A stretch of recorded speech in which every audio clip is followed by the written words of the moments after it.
Good morning to you, Veronica, and the rest of the team over there. It's good to hear from you this morning. Yeah, good morning, guys. And it's just a day to Friday that will be. I'm personally looking forward to that to that Friday. TJ, there was this news that came in yesterday. The House of Reps indicted about 31 ministries. That's talking about the 2019-2020 Auditor General's report that indicted those people.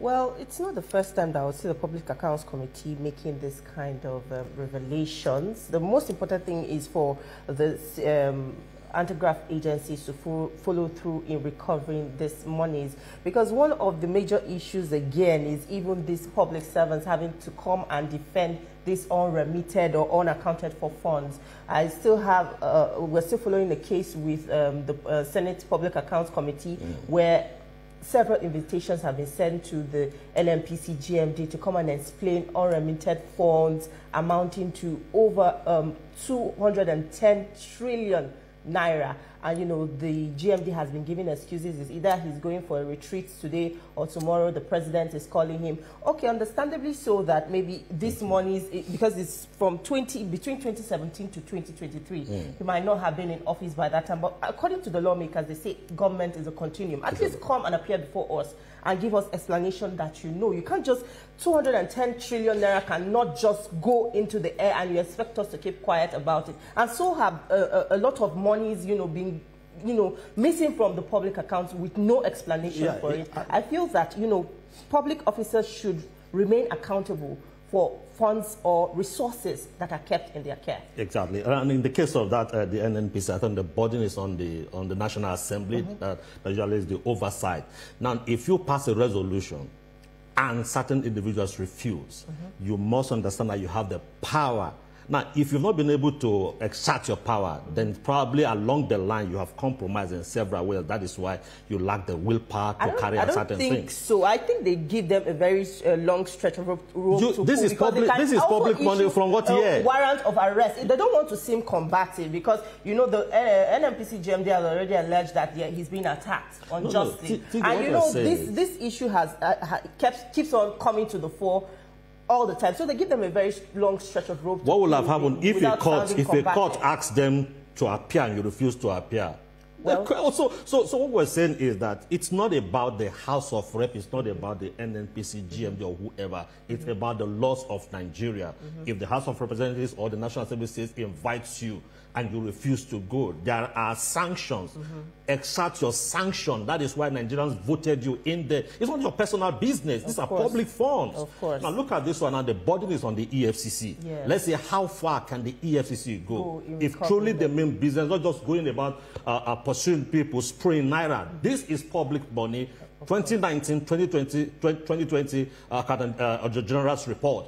Go after those people. The House have said, go after them. Let's see them go after them, so that Nigerians will have confidence in our anti-graft agency. We'll definitely keep our eye on that. Let's go. Let's give you what we have for you today.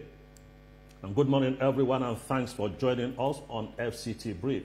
Now, the House of Representatives has initiated a proposal to ban all civil and public servants from patronizing private schools and hospitals across the country. Supporters say the move will boost confidence and investment in public institutions, while critics warn of possible rights violations. The lawmakers argue that decades of neglect of public education and healthcare are largely due to the ruling elite abandoning these sectors for private alternatives. While public institutions struggle with poor funding, inadequate staffing, and failing infrastructure, their private counterparts continue to flourish, funded directly by public officials who have lost faith in the systems they oversee.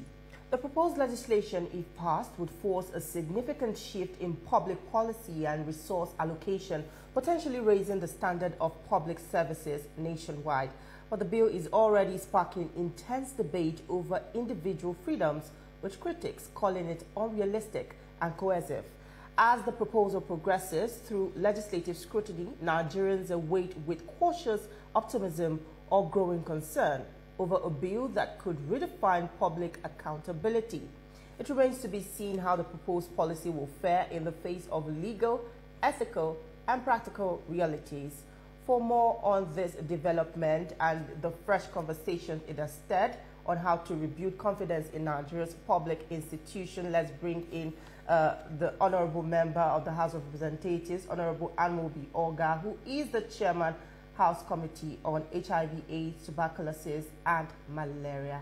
It's good to have you in our studio this morning. Nice to have you here. You're welcome.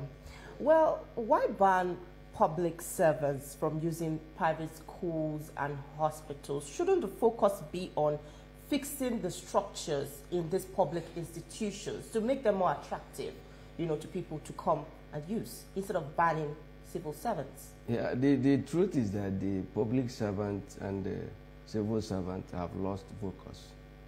Okay. That is the truth.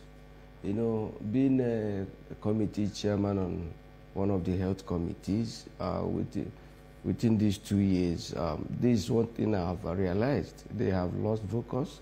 And also people have also, the public trust is no more there, okay? And it's not just banning only private schools in Nigeria, also abroad.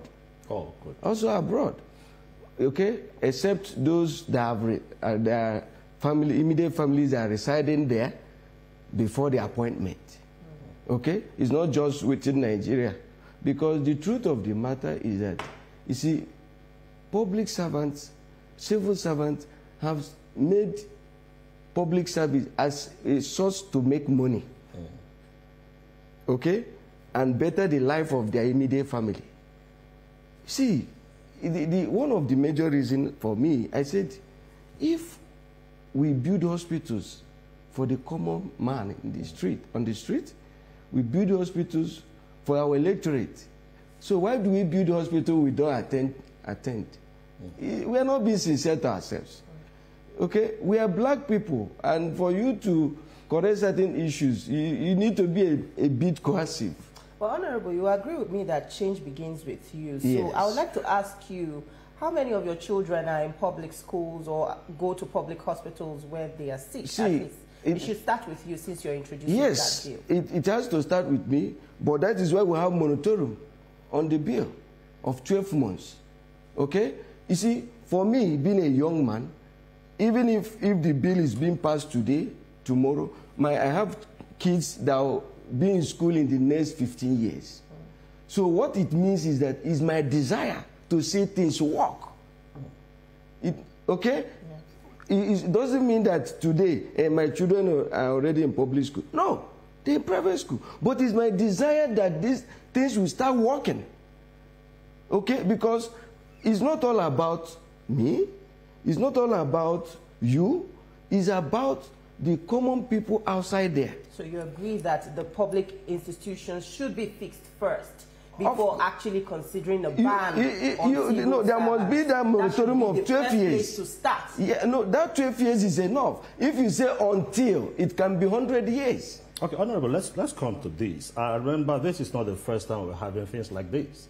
In 2012, according to record, the former Minister of Health, Onyebuchi Chukwu, let me quote one of the things he said. He said, "I'm preparing a memo which will soon be presented to the council to stop public officers from foreign medical treatments." Now, it didn't scale through. It was not implemented. I'm saying that in as much as your proposal, this bill, is what Nigeria really needs now, that's why considering what just happened to a former president dying in a foreign hospital, do you think the political interests will allow this scale through at the end of the day? Yes, I think it depends on the people. You see, we politicians, we are afraid of the people. Maybe you don't know. If people say this is what they want, okay, we will give it to them. The problem is that most times we leave things that should be our priorities to discuss what are not necessary. Okay, if electorate, I come from a constituency, and my people called me for a meeting and said, if you don't vote for this bill, don't come back home. I bet you this bill will go through. The problem is that the people need to stand. We don't have another country, whether we like it or not. A few days ago, it was our former president. Do you know the next person? How can we have a country where the elites, any little thing, they run to London, they run to America, they run to this, if not even secure for even them? Now, also, in addition to ensuring that this bill works out at the end of the day, is it possible also, I don't know if it's part of your bill, is it possible also to take a look at various public institutions that we have voted public fund to invest in 1 year after, 2 years after, 3 years after, 4 years after, nothing to show for it, to call the various heads of those agencies to give account how the public money was spent?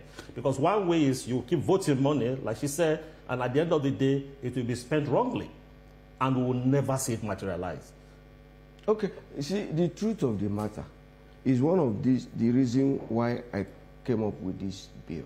You see, in the area, the critical institution that we need to fix in the country is the health and the education. Exactly. Sir, if you get it right, things start working from there.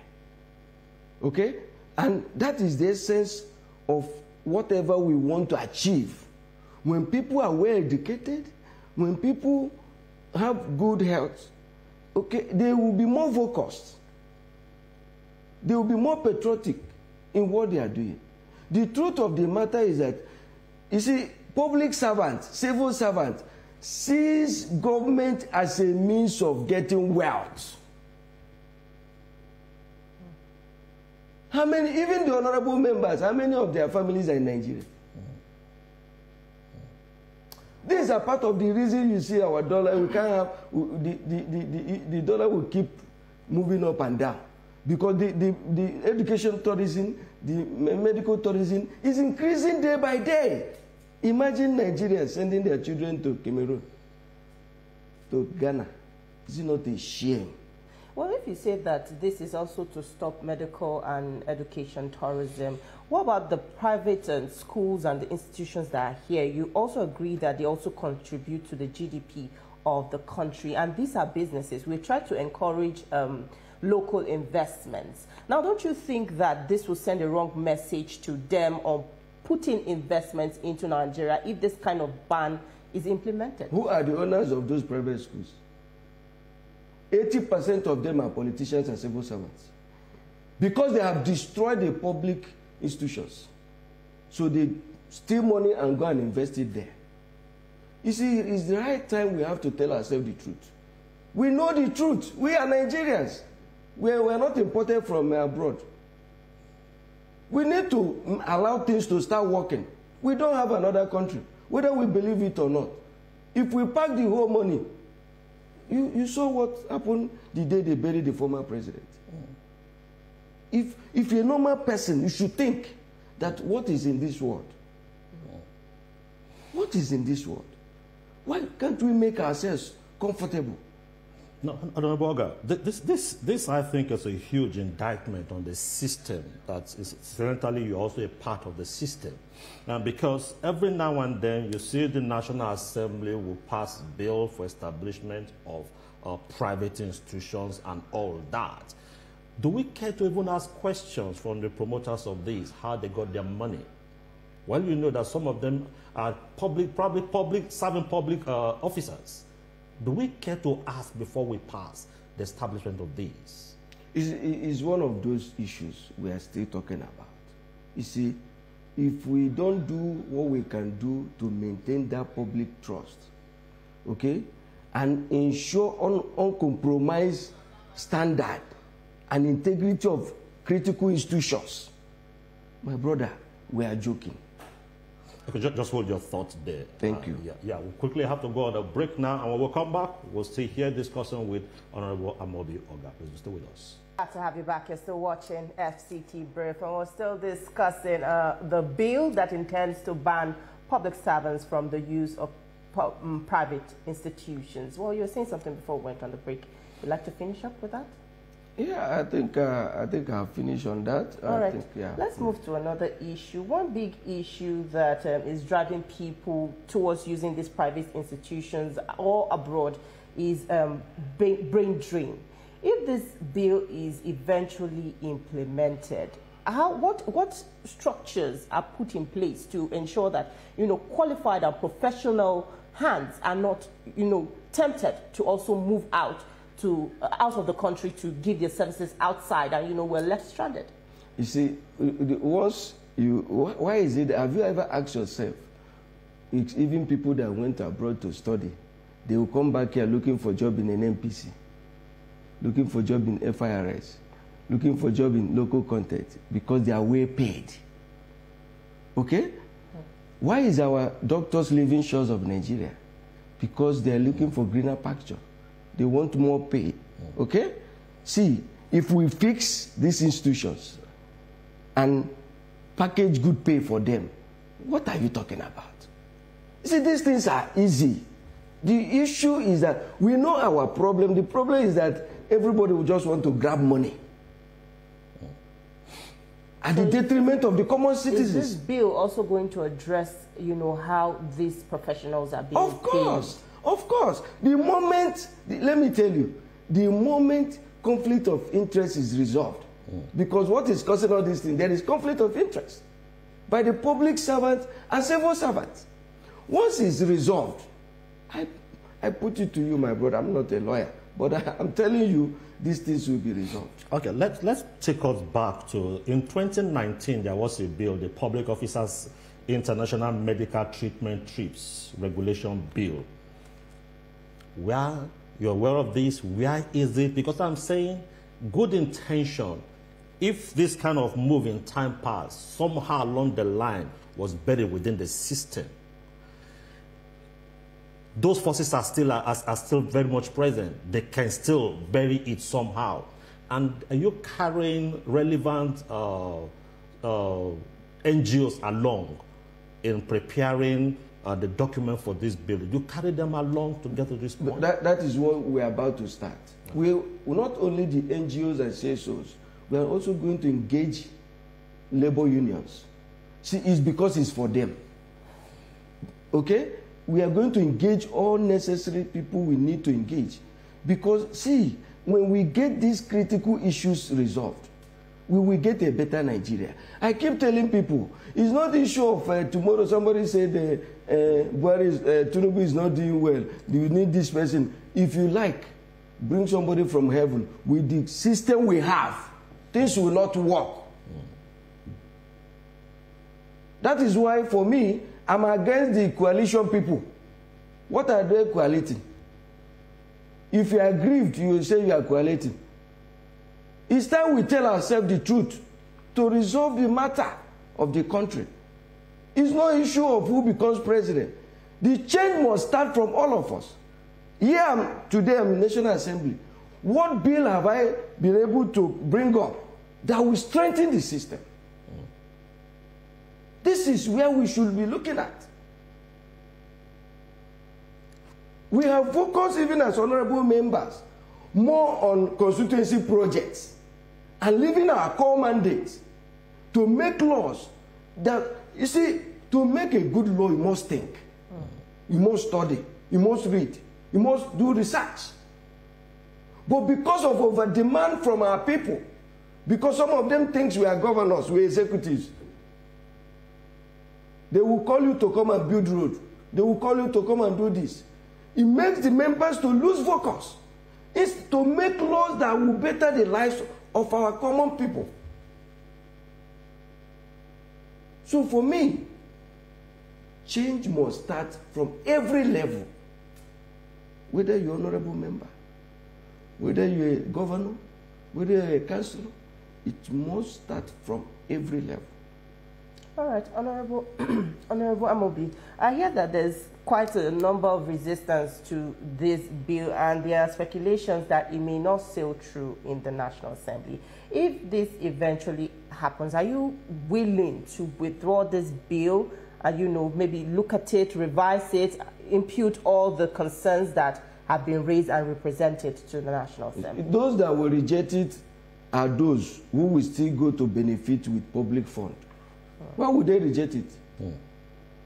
Why would they reject it? In fact, even the Mr. President should even support us on this.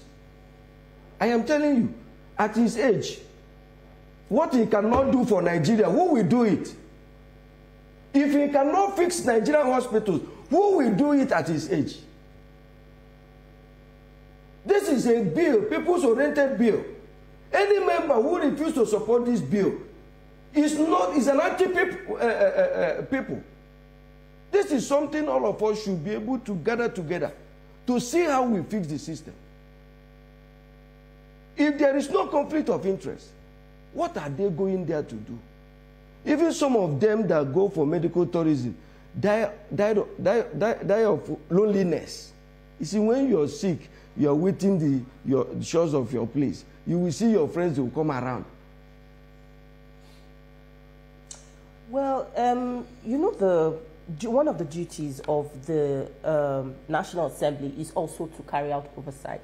In the last budget, we saw the health budget for the health sector increase.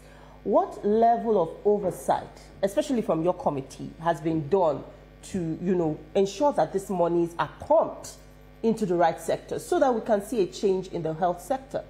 Okay, let me start from my committee. Before I came in as chair of the committee of ATM, I can tell you that nothing much was appropriated for that ATM.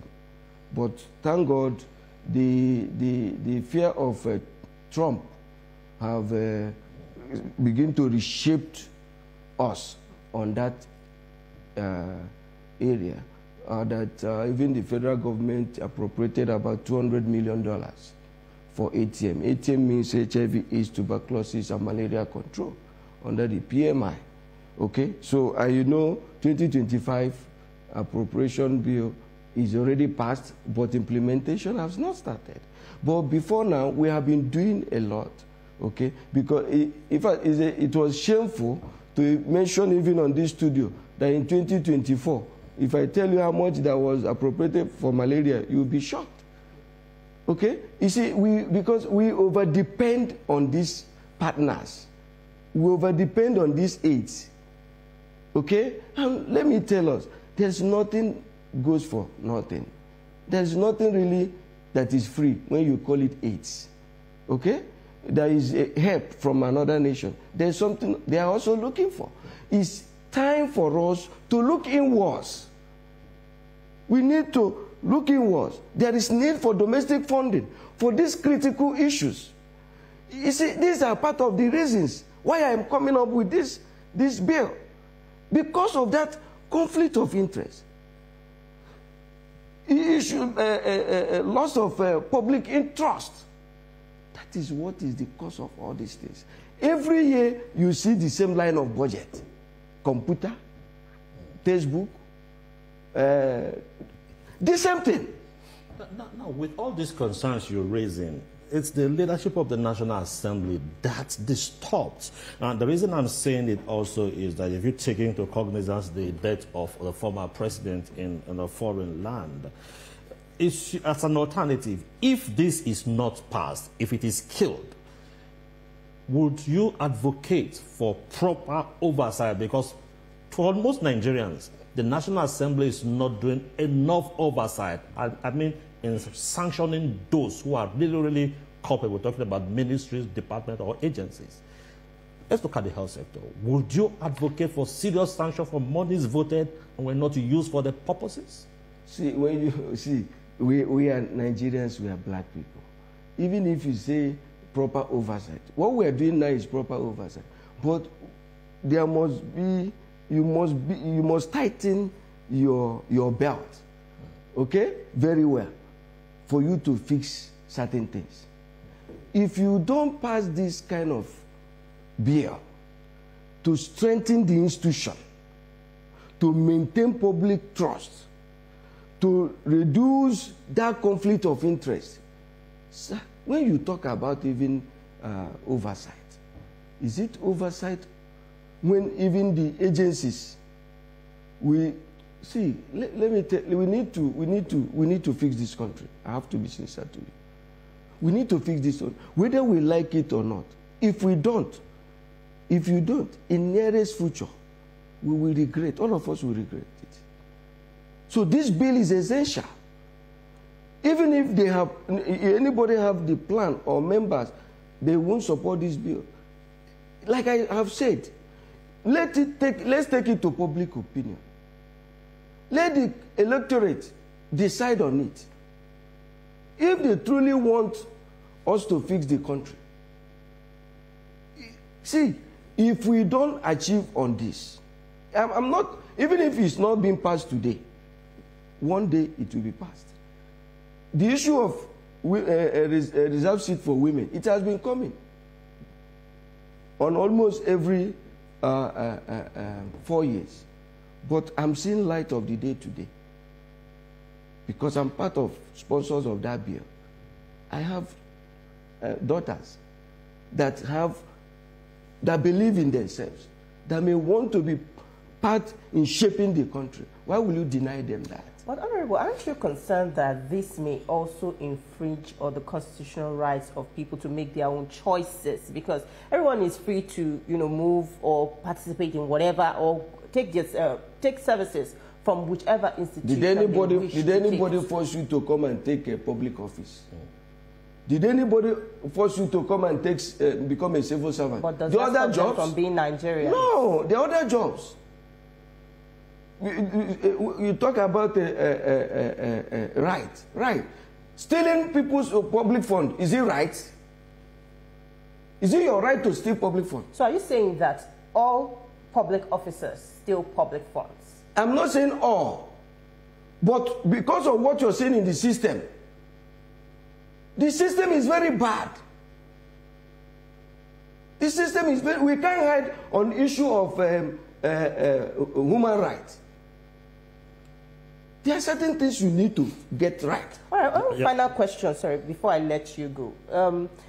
Very soon, the President will present a new budget to the National Assembly for 2025 or 2026. No, we are past 2025. 2026. Well, lawmakers, are they making any effort to approach the executive to say, okay, increase the budget for the health sector as to, improving our structures so that bills like yours can sail through without any hitch?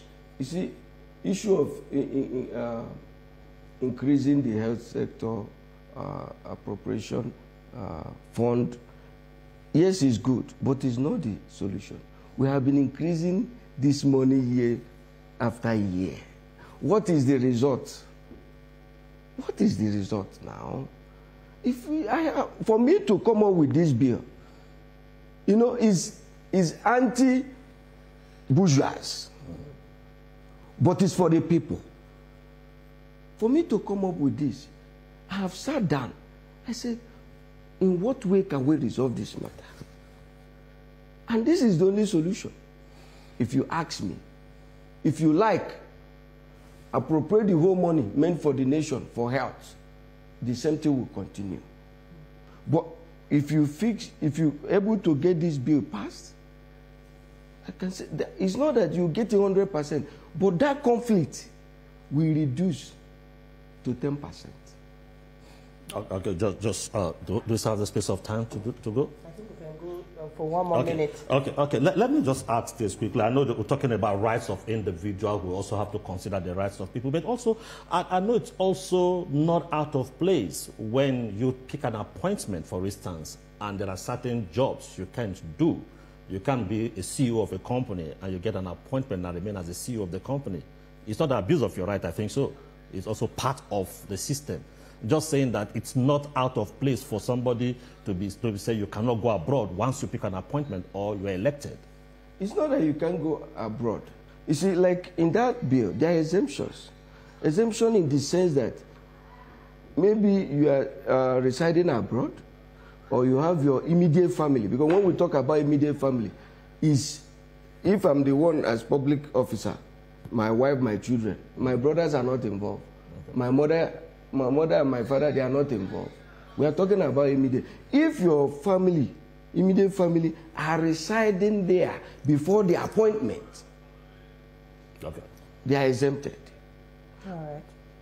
Honorable Amubioga, we have run out of time right now, but we definitely thank you so much for joining us on the program this morning and sharing your thoughts on your bill. We wish you well ahead. And I stand with him on this. Please, you have to, that, because that is the only way. Hitch free. Well, thank you so much for your time. Thank you.